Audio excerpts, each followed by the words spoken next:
Sophie s'agrippa au bras du jeune homme et se retourna malgré elle.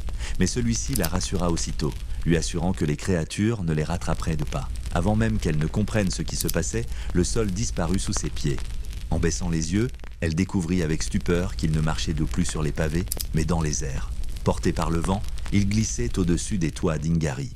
Les cheminées défilaient sous eux, les ruelles devenaient de minuscules, et tout en bas, les ombres noires continuèrent de les poursuivre sans jamais parvenir à les atteindre. Sophie comprit alors une chose incroyable.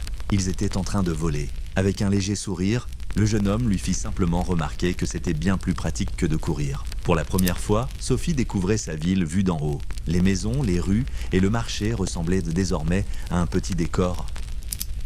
Quelques instants plus tard, ils atterrirent en douceur dans une rue tranquille, près de l'endroit où travaillait Letty. Encore bouleversée, Sophie retira sa main de son bras et lui demanda qui il était. Le jeune homme s'inclina avec élégance avant de se présenter. Il s'appelait Howl. Sophie resta figée. Ainsi, le célèbre sorcier dont toute la ville parlait se tenait devant elle. Amusé par son expression, Howl lui adressa un sourire avant de disparaître dans les ruelles, aussi mystérieusement qu'il était apparu. Toujours sous le choc, Sophie se rendit à la pâtisserie où travaillait sa sœur. Les deux jeunes femmes échangèrent quelques mots sur leur avenir, ainsi que sur les étranges rumeurs qui agitèrent la ville, puis Sophie reprit le chemin de la maison. Lorsque la nuit tomba, elle rentra à la chapellerie et verrouilla la porte. Elle pensait enfin pouvoir souffler. Mais la porte s'ouvrit lentement. Une femme imposante entra dans la boutique. C'était la redoutable sorcière des Landes.